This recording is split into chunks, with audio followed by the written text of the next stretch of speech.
திரைசீரி அதிகாரியின் மரணத்தின் பின்னணி என்ன? பெக்குகளுக்கு வருகின்றது கடும் கட்டுப்பாடு, வெளியான அதிரடி தகவல். மீண்டும் மொட்டுக்கட்சியின் ஆட்சி உறுதி, சூளுரைக்கும் முக்கிய புள்ளி. மீண்டும் ஈஸ்டர் தாக்குதல் விவகாரத்துக்குள் வந்த மைத்ரி, நீதிமன்றத்தில் வழங்கப்பட்ட அதிர்ச்சி வாக்குமூலம். ஆசாத் மௌலானாவை விசாரிக்க வெளிநாட்டுக்கு பறந்த ஷானி அபேசகர.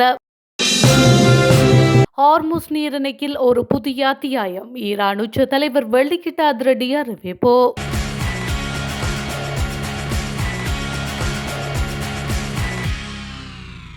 ஈஸ்டர் ஞாயிறு பயங்கரவாத தாக்குதல்கள் தொடர்பான மேலதிக விசாரணைகளை முன்னெடுப்பதற்காக குற்றப்புலனாய்வு திணைக்களத்தின் படைப்பாளர் ஷானி அபேசகர உள்ளிட்ட உயர்மட்ட அதிகாரிகள் குழு ஒன்று பிரான்சுக்கு பயணம் மேற்கொண்டுள்ளதாக தெரிவிக்கப்பட்டுள்ளது. பாதுகாப்பு வட்டாரங்களின் தகவலின்படி இந்த பயணத்தின் முக்கிய விவரங்கள் வெளியாகியுள்ளன.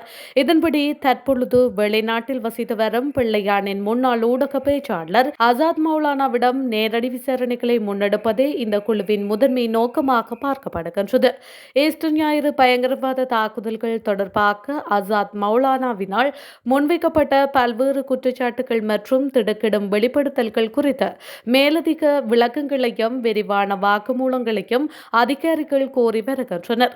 சர்வதேச ரீதியில் முன்னெடுக்கப்படும் இந்த புலனாய்வு முயற்சியானது தாக்குதல்களின் பின்னணியில் உள்ள சூத்திரதாரிகளை அடையாளம் காண்பதற்கான ஒரு முக்கிய நகர்வாக கருதப்படுகின்றது.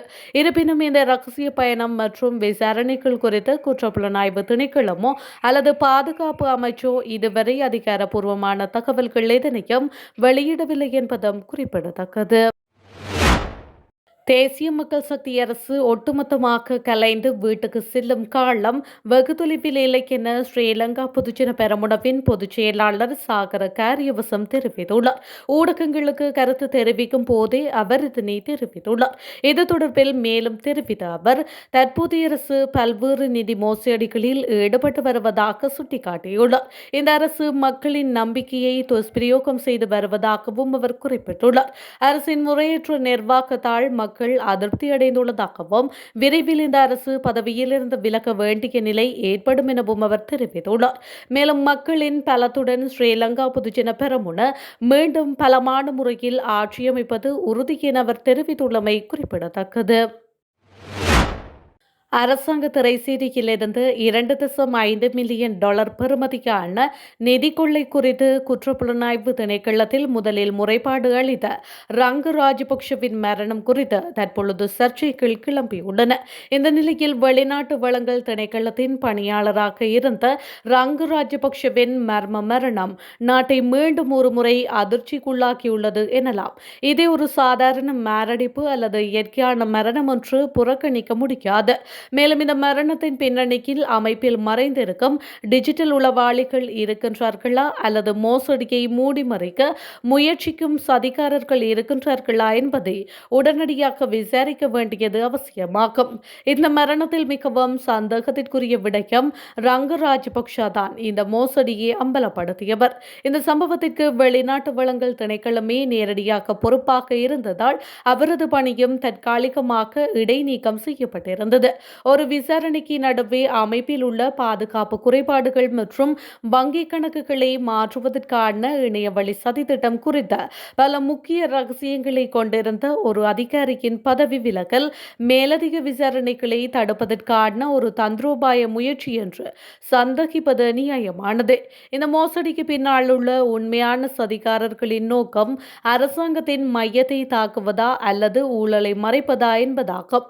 அல்லது பல ஆண்டுகளாக இந்த அமைப்பில் இருந்து வரும் ஊழல் அதிகாரிகளும் அவர்களின் அரசியல் எஜமானர்களும் இணைந்து இந்த டிஜிட்டல் கொள்ளையை வழிநடாத்தியதைப் போலவே அரசாங்கமும் இப்பொழுது அதற்கான ஆதாரங்களை அளிக்க முயற்சிக்கின்றதா என்பதை உன்னிப்பாக கவனிக்க வேண்டும் என்பதும் குறிப்பிடத்தக்கது.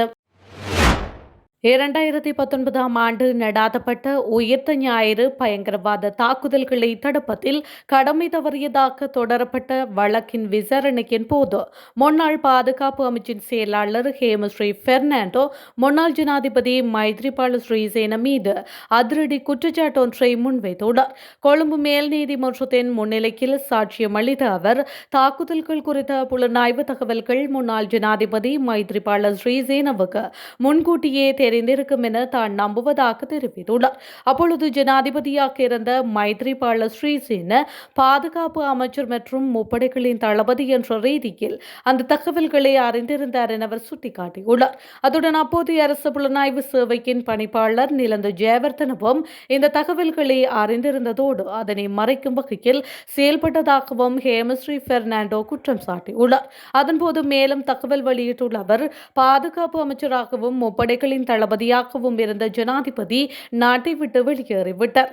அமைச்சின் சிரேஷ்ட அதிகாரி என்ற ரீதியில் நான் இந்த வழக்கிற்குள் இழுக்கப்பட்டுள்ளேன். நான் முன்வைத்த தகவல்கள் முறையாக ஆராயப்பட்டிருந்தால் என் மீது இந்த வழக்கு தாக்கல் செய்யப்பட்டிருக்காது.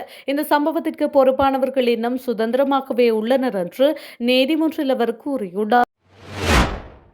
ஒரு பிக்கு வெளிநாடு செல்வதாக இருந்தால் பௌத்த சமய மற்றும் கலாச்சார விவகாரங்கள் அமைச்சகம் அதற்கேற்ப விதிகளை அமுல்படுத்தும் என்று பிரதி அமைச்சர் கமகேதர திசநாயக்க தெரிவித்துள்ளார். முன்னர் ஒரு பிக்கு தனது குரு, பிராந்திய தலைமை பிக்கு மற்றும் அவர் பிரதிநிதித்துவப்படுத்தும் பிரிவின் தலைமை பிக்கு ஆகியோரிடமிருந்து பரிந்துரையை பெற வேண்டும் என்ற ஒரு முறை நடைமுறையில் இருந்துள்ளது. ஆனால் சில காரணங்களால் அந்த முறை கடந்த காலத்தில் ஒழுங்கற்றதாக இருந்தது என்று பிரதி அமைச்சர் கூறியுள்ளார். அதன்படி இந்த முறை இனிமேல் அமுல்படுத்தப்படும் என்றும் அவர் தெரிவித்துள்ளார். அனைத்து பிரிவுகளையும் பிரதித்துவப்படுத்தும் பதிவாளர்கள் இது தொடர்பாக சமீபத்தில் ஜனாதிபதியுடன் நீண்ட விவாதம் நடாத்தி பல விஷயங்களில் உடன்பாடு எட்டியதாகவும், வெளிநாடு செல்வதற்கு முன் பிரதான பொறுப்பாளர்களின் அனுமதியை பெறுவது கட்டாயமான விஷயம் என்றும் தீர்மானிக்கப்பட்டதாகவும் அவர் குறிப்பிட்டுள்ளார். அமெரிக்காவின் திட்டங்கள் வெட்கக்கேடான முறையில் தோல்வியடைந்துள்ளதாகவும், ஹார்முஸ் நீரிணையில் ஒரு புதிய அத்தியாயம் பிறந்துள்ளதாகவும் ஈரானின் புதிய உச்ச தலைவர் மொஜ்தபா கமேனி தெரிவித்துள்ளார். பிராந்தியத்தில் கடந்த 2 மாதங்களாக அமெரிக்கா முன்னெடுத்த பாரிய ஆக்கிரமிப்பு நடவடிக்கைகள் தோல்வியடைந்துள்ளதாக சுட்டிக்காட்டிய அவர், பாரசீக வளைகுடா மற்றும் ஹார்முஸ் நீரிணையில் இன்று புதியதொரு மாற்றம் உருவாக்கி வருவதாக குறிப்பிட்டுள்ளார். 1622ஆம் ஆண்டு ஹார்முஸ் நீரிணையில் இருந்த போர்த்துகீய படைகள் வெளியேற்றப்பட்டதை நினைவு கூறும் தேசிய பாரசீக வளைகுடா தினத்தை முன்னிட்டு ஈரானின் உத்தியோகபூர்வ செய்தி சேவை ஊடாக இந்த அறிக்கை வெளியிடப்பட்டுள்ளது. ஹார்முஸ் நீரிணையானது கடந்த நூற்றாண்டுகளில் பல தீய சக்திகளின் பேராசைக்கு உள்ளான இடமாக இருந்த போதிலும் கடந்த பிப்ரவரி மாத இறுதியில் ஈரான் மீது அமெரிக்கா மற்றும் இஸ்ரேல் தொடுத்த தாக்குதல்களுக்கு மத்தியில் ஈரானிய படைகளின் மன உறுதி மற்றும் துணிச்சலான போராட்டத்தை உலகம் கண்டுள்ளதாக அவர் பெருமிதம் தெரிவித்துள்ளார். அத்துடன் பாரசீக வளைகுடா பிராந்தியத்தின் எதிர்காலம் அமெரிக்கா அற்ற ஒரு எதிர்காலமாக அமையும் எனவும், அது இப்பகுதி மக்களின் முன்னேற்றம் மற்றும் செழுமைக்காக அமையும் எனவும் அவர் குறிப்பிட்டுள்ளார். இதேவேளை ஈரானிய மக்கள் தமது அணுசக்தி மற்றும் ஏவுகணை வலிமைகளை தேசிய சொத்தாக கருதுவதாகவும், அவற்றை தமது தரை, நீர் மற்றும் வான் எல்லைகளைப் போலவே மிக தீவிரமாக பாதுகாப்பார்கள் என்றும் கமேனி தெரிவித்துள்ளார்.